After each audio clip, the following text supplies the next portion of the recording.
Hello friends, welcome back to my YouTube channel the audio book library. आज हम बात करेंगे जीत आपकी बुक, जो लिखी गई है लेखक शिव खेड़ा द्वारा।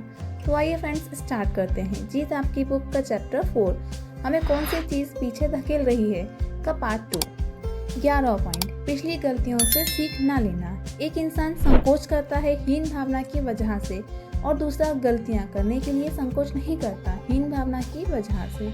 इतिहास से सबक न लेने वाले लोग नष्ट हो जाते हैं। अगर हमारा नजरिया सही हो तो हम अपनी गलतियों से सीखते हैं। सफलता सफर का अंत नहीं, महज भटकाव होती है। यह देर की वजह बन सकती है, हार की नहीं। सच बात तो यह है कि अपनी गलतियों से हमें तजर्बा हासिल होता है। कुछ लोग सीखते हुए जीते हैं और कुछ लोग केवल जीते हैं। अक्लमंद लोग अपनी गलतियों से सीखते हैं, अधिक अक्लमंद लोग दूसरों की गलतियों से सीखते हैं। हमारी जिंदगी इतनी लंबी नहीं होती कि हम केवल अपनी गलतियों से सीखते रहें। 12वां पॉइंट, अवसर को ना पहचान पाना। अवसर बाधाओं का रूप धर कर भी आ सकते हैं, इसलिए बहुत सारे लोग उन्हें पहचान नहीं पाते। याद रखिए, बाधा जितनी बड़ी होगी अवसर भी उतना ही बड़ा होगा। 13वां पॉइंट, डर। डर वास्तविक हो सकता है और काल्पनिक भी। डरा हुआ इंसान अटपटे काम करता है। डर की बुनियाद की वजह नासमझी होती है। डर का जीना भावनाओं की कैद में जीने के समान है। डर असुरक्षा की भावना, आत्मविश्वास की कमी और बहानेबाजी की आदत को जन्म देता है। यह हमारी क्षमता और योग्यता को नष्ट कर देता है। डरा हुआ इंसान स्पष्ट ढंग से सोच नहीं पाता। डर रिश्तों और सेहत को नष्ट कर देता है। डर की कुछ आम वजह ये हैं: असफलता का डर, कुछ अनजानी चीज का डर, तैयारी न होने का डर, गलत फैसला लेने का डर, अस्वीकार किए जाने का डर। कुछ तरह के डरों को बयान किया जा सकता है, जबकि कई प्रकार के डर केवल महसूस किए जा सकते हैं। डर इंसान को बेचैन कर देता है, जिसकी वजह से इंसान बेतुकी बातें सोचने लगता है। नतीजे के तौर पर समस्याएं हल करने की उसकी क्षमता पर बुरा असर पड़ता है। आमतौर पर लोग डर से दूर भागते हैं। भागने से हमें राहत मिलती है और कुछ देर के लिए डर का असर कम हो जाता है, लेकिन डर की वजह बरकरार रहती है। कई बार बेबुनियादी डर हमारी समस्याओं को बढ़ा देता है।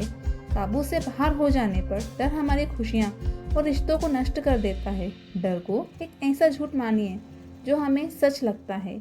असफलता से भी अधिक बुरा असफलता का डर होता है। आदमी के साथ घटित होने वाली सबसे बुरी चीज़ असफलता नहीं होती। कोशिश न करने वाले लोग प्रयत्न करने से पहले ही असफल हो जाते हैं। बच्चे जब चलना सीखते हैं तो बार बार गिरते हैं, लेकिन उनके लिए वह असफलता नहीं बल्कि सीख होती है। अगर वे मायूस हो जाएं तो कभी चल नहीं पाएंगे।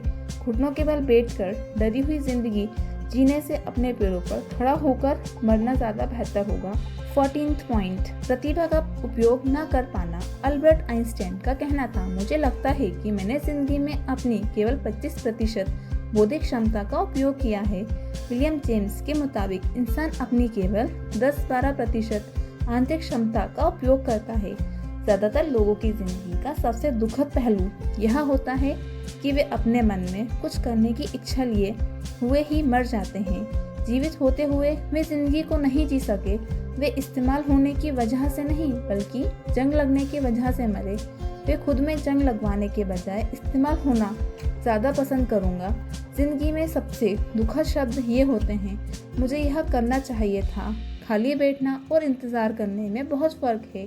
खाली बैठने का मतलब है बेकारी और निकम्मापन, जबकि धैर्य और इंतज़ार करना एक सोचा समझा फैसला है।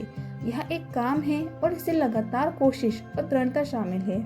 किसी ने एक बुजुर्ग आदमी से पूछा, जिंदगी का सबसे बड़ा बोझ क्या है? बुजुर्ग ने बड़ी दुखी आवाज में जवाब दिया, ढोने के लिए कोई बोझ न होना। 15th पॉइंट, अनुशासन की कमी। आपको जिंदगी में यह चुनाव करना है कि आप अनुशासन की कीमत चुकाएंगे या अफसोस की। क्या हमने कभी विचार किया है कि कुछ लोग अपने लक्ष्य तक क्यों नहीं पहुंच पाते? उन्हें बार बार हार और संकट का सामना क्यों करना पड़ता है? कुछ लोगों को लगातार सफलता क्यों मिलती जाती है, जबकि दूसरे लोगों को अंतहीन असफलताएं झेलनी पड़ती हैं? खेलकूद, शिक्षा, अकादमिक क्षेत्र और व्यापार यानी किसी भी क्षेत्र में अनुशासन के बिना महत्वपूर्ण सफलता कोई भी कभी हासिल नहीं कर सकता। अनुशासनहीन लोग हर काम करने की कोशिश करते हैं, लेकिन उनमें किसी भी काम को करने का संकल्प नहीं होता। कुछ तथाकथित उदार चिंतकों ने अनुशासनहीनता को स्वतंत्रता माना है, लेकिन किसी विमान में बैठते वक्त मैं यही चाहूँगा कि उसका पायलट अनुशासित हो। वह उन कामों को करे जिनकी उससे उम्मीद की जाती है, ना कि अपने मन की मौज के मुताबिक काम करे। मैं नहीं चाहूँगा कि विमान कोई ऐसा पायलट चलाए जो इस दर्शन में विश्वास करता हो कि मैं आज़ाद हूँ। मैं नहीं चाहता कि कोई मुझे कंट्रोल टावर से बताए कि मुझे क्या करना है। लगातार कोशिश की कमी अनुशासन की कमी का नतीजा होती है। अनुशासित रहने के लिए आत्मनियंत्रण एवं त्याग की आवश्यकता होती है तथा भटकाव और लालच से बचना पड़ता है। इसका मतलब यह होता है कि हम लक्ष्य पर ध्यान लगाएं। भाप इंजन को तब तक नहीं खींच सकती जब तक उसे एक दायरे में सीमित ना कर दिया जाए। नियाग्रा फॉल से बिजली तब नहीं बनाई जा सकती जब तक कि उसे बांधा ना जाए। खरगोश और कछुए की कहानी हम सभी जानते हैं। खरगोश में अपनी रफ्तार के बारे में डींग हाँकी और कछुए को दौड़ में मुकाबला करने की चुनौती दी। कछुए ने चुनौती कबूल कर ली। उन्होंने एक लोमड़ी को जज बनाया। दौड़ शुरू हुई तो कछुआ अपनी धीमी चाल से चलता रहा, लेकिन खरगोश ने रफ्तार दिखाई। जल्दी ही खरगोश ने कछुओं को काफी पीछे छोड़ दिया। उसे जीतने का पूरा भरोसा था, इसलिए उसने सोचा क्यों ना एक झपकी ले ली जाए। नींद खुलने पर उसे दौड़ की याद आई और फिर उसने दौड़ना शुरू किया, लेकिन उसी दौरान कछुआ लक्ष्य तक पहुंचकर दौड़ जीत चुका था। अनियमित कड़ी मेहनत से कई बेहतर है नियमित रूप से की गई थोड़ी सी भी कोशिश जो अनुशासन से आती है। अनुशासन और पछतावा दोनों ही दुखदायक हैं। लगातार लोगों को इन दोनों में से किसी एक को चुनना होता है। जरा सोचिए, इन दोनों में से कौन ज़्यादा तकलीफ देह है। जिन बच्चों को बिना अनुशासन के काफ़ी आज़ादी देकर पाला जाता है, वे आमतौर पर बड़े होकर ना तो अपनी इज्जत करते हैं और ना ही माँ बाप और समाज की परवाह करते हैं। वे जिम्मेदारियां कबूल नहीं करना चाहते। 16th पॉइंट, आत्मसम्मान की कमी। अगर कोई इंसान खुद की इज्जत नहीं करता और अपनी अहमियत महसूस नहीं करता तो उसमें स्वाभाविक रूप से आत्मसम्मान की कमी होती है। ऐसा इंसान ना तो अपनी इज्जत करता है और न ही दूसरों की। उसकी शख्सियत की ड्राइविंग सीट पर अहंकार बैठ जाता है। वह फैसले कोई कायदे का काम करने के लिए नहीं बल्कि अपने अहंकार को संतुष्ट करने के लिए लेता है। जिन लोगों में आत्मसम्मान की कमी होती है वे लगातार अपनी पहचान की तलाश करते रहते हैं। वे खुद को ढूंढते रहते हैं। शख्सियत कहीं पड़ा हुआ नहीं मिलता, उससे बनाना पड़ता है। बहानेबाजी की आदत, निकम्मापन और आलसीपन आत्मसम्मान की कमी का ही नतीजा होते हैं। निकम्मापन उस जंग की तरह है जो बढ़िया से बढ़िया लोहे को भी खा जाता है। 17वां पॉइंट, ज्ञान की कमी। 60 साल पहले मैं सारी बातें जानता था, लेकिन अब मैं कुछ नहीं जानता। अपनी अज्ञानता को निरंतर जानते रहने की प्रक्रिया ही शिक्षा है। अपनी अज्ञानता के दायरे में जानना ही ज्ञान प्राप्ति की दिशा में पहला कदम है। इंसान जितना ज़्यादा ज्ञान प्राप्त करता है उसे अपनी अज्ञानता के क्षेत्रों का अनुभव भी उतना ही ज़्यादा होता है। अगर कोई इंसान यह समझता है कि उसे सब कुछ मालूम है तो उसे सीखने की सबसे ज़्यादा ज़रूरत है। अज्ञानी लोग नहीं जानते अज्ञानी हैं, उन्हें अपने अज्ञान का एहसास ही नहीं होता। दरअसल अज्ञान से भी बड़ी समस्या ज्ञानी होने का भ्रम है। इसकी वजह यह है कि अगर हम कोई चीज़ नहीं जानने के बावजूद उसे जानने का भ्रम पाल लेते हैं तो गलत फैसले लेने लगते हैं। 18वां पॉइंट, भाग्यवादी नज़रिया। भाग्यवादी नज़रिए वाले लोग उनके हालात के वजह से जन्म लेने वाली जिम्मेदारियों को कबूल करने से कतराते हैं। वे सफलता और असफलता दोनों को भाग्य की देन मानते हैं। वे सब कुछ भाग्य पर छोड़ देते हैं। वे अपनी कुंडली या सितारों द्वारा पहले से ही लिखी गई तकदीर को मंजूर कर लेते हैं। वे मान लेते हैं कि लाख कोशिश करने के बावजूद होगा वही जो किस्मत में लिखा है, इसलिए वे कोई कोशिश ही नहीं करते और आत्मसंतुष्टि उनकी ज़िंदगी के जीने का तरीका बन जाती है। वे खुद कुछ कर गुजरने के बजाय कुछ घटित होने का इंतज़ार करते रहते हैं। किसी भी असफल आदमी से पूछिए तो वह यही कहेगा कि कामयाबी तो किस्मत से मिलती है। कमज़ोर दिमाग वाले लोग तकदीर बताने वालों, कुंडली देखने वालों और खुद को अवतारी पुरुष घोषित करने वालों के चक्कर में आसानी से आ जाते हैं, जबकि कई बार ऐसे लोग केवल पाखंड कर रहे होते हैं। भाग्यवादी लोग अंधविश्वासों के चंगुल में फंस जाते हैं। कुछ लोग खरगोश के पाँव को सौभाग्य हिलाने वाला मानते हैं, वे यह नहीं समझ पाते हैं कि वह पाँव खुद खरगोश के लिए भाग्यशाली साबित नहीं हुआ। अगर हम असफल होना चाहते हैं तो भाग्य में विश्वास कीजिए, और हम सफल होना चाहते हैं तो वजह और नतीजों के सिद्धांत में विश्वास कीजिए। इस तरह हम अपनी किस्मत खुद बनाएंगे। सैमुअल गोल्डविन ने सच ही कहा है, मैं जितनी कड़ी मेहनत करता हूँ भाग्य के उतने ही करीब पहुँच जाता हूँ। कुछ लोग खुद को बदनसीब मानते हैं। इस तरह की सोच भाग्यवादी नज़रिए को जन्म देती है। कोई काम आधे मन से करने वाले लोग अक्सर ऐसी बातें करते हैं, मैं कोशिश करूँगा, देखता हूँ कि यह तरीका काम करता है या नहीं, मैं एक बार कोशिश करके देखूँगा, मेरे पास खोने के लिए कुछ नहीं है, मैंने वैसे भी ज़्यादा कोशिश नहीं की। अगर हम इस ढंग से सोचते हैं तो हमारा असफल होना निश्चित है, क्योंकि आप में दृढ़ता और समर्पण की कमी है। सोचने का यह ढंग साहस, प्रतिबद्धता और आत्मविश्वास की कमी दर्शाता है। कोई काम आधे मन से करने का मतलब नाकामयाबी की उम्मीद करना और उसे हासिल करना है। कामयाबी कोशिश से मिलती है। एक आदमी ने एक घोड़ा खरीदा और एक बड़ी सी तख्ती लगाकर उसे घुड़शाला में खड़ा कर दिया। तख्ती पर लिखा हुआ था, दुनिया का सबसे तेज दौड़ने वाला घोड़ा। घोड़े के मालिक ने ना तो घोड़े से अभ्यास करवाया, ना ही उसे चुस्त दुरुस्त रखने के लिए प्रशिक्षित किया। उसने घोड़े को एक रेस में दौड़ाया जिससे वह आखिरी नंबर पर रहा। घोड़े के मालिक ने फौरन तख्ती बदल दी और घोड़े पर एक नई तख्ती लगा दी जिस पर लिखा था, घोड़े के लिए सबसे तेज दुनिया। लोग अपनी आलसीपन या ज़रूरी चीज़ों को ना करने की वजह से नाकामयाब होते हैं और फिर किस्मत को दोष देते हैं। नज़रिया, हिम्मत और सोच में गहराई के बिना जिंदगी एक अंधा तजर्बा है। तंग, सुस्त और कमज़ोर दिमाग वाले लोग हमेशा आसान और सबसे कम रुकावटों वाले रास्ते चुनते हैं। 15 सेकंड तक अपनी क्षमता प्रदर्शित करने के लिए खिलाड़ी 15 साल तक अभ्यास करते हैं। उनसे पूछिए कि क्या वे खुशकिस्मतों से जीतते हैं। किसी खिलाड़ी से पूछिए कि कड़े अभ्यास के बाद वे कैसा महसूस करते हैं। वह आपको बताएगा कि वह कैसा महसूस करता है, जैसे कि उसकी पूरी ताकत निचोड़ ली गई हो। अगर वह ऐसा महसूस नहीं करता है तो इसका यही मतलब होगा कि उसने अभ्यास में अपनी पूरी क्षमता नहीं लगाई। हारने वाले सोचते हैं कि जिंदगी ने उसके साथ नाइंसाफ़ी की है। वे केवल अपनी रुकावटों के बारे में सोचते हैं। वे यह नहीं सोचते हैं कि इंसान पूरी तैयारी करके अच्छी तरह खेल रहा है। उसे भी उन रुकावटों का सामना करना पड़ा है, पर उसने उन पर काबू पा लिया है। असफल और सफल व्यक्ति में यही फ़र्क है। जीतने वालों की तकलीफ बर्दाश्त करने की शक्ति बढ़ जाती है, क्योंकि उसकी मेहनत सिर्फ खेल में प्रदर्शन करने तक सीमित न रहकर उसके चरित्र को भी ऊंचा उठाती है। भाग्य उनकी मदद करता है जो अपनी मदद खुद करते हैं। एक कस्बे में बाढ़ आई। एक आदमी के सिवा वहां रहने वाला हर आदमी किसी सुरक्षित स्थान पर जा रहा था। जिस आदमी ने अपनी जगह नहीं छोड़ी, उसका कहना था, मुझे विश्वास है कि भगवान मेरी रक्षा करेगा। पानी का स्तर बढ़ने पर उसे बचाने के लिए एक जीप आई, पर उस आदमी ने यह कहकर जाने से इनकार कर दिया, मुझे विश्वास है कि भगवान मेरी रक्षा करेगा।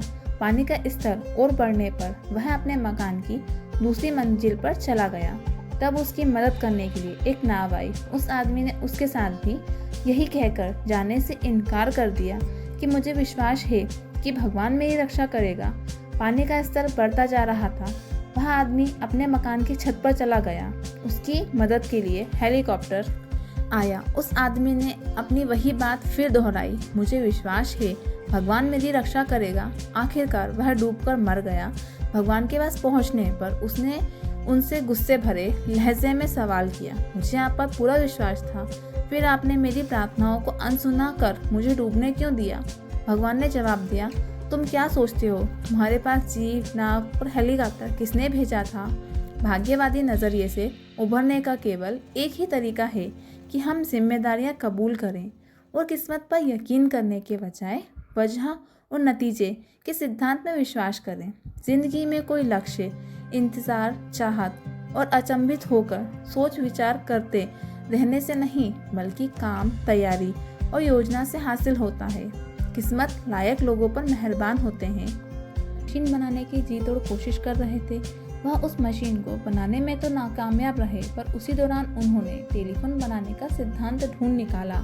क्या हम ऐसे व्यक्ति को भाग्यशाली मानेंगे?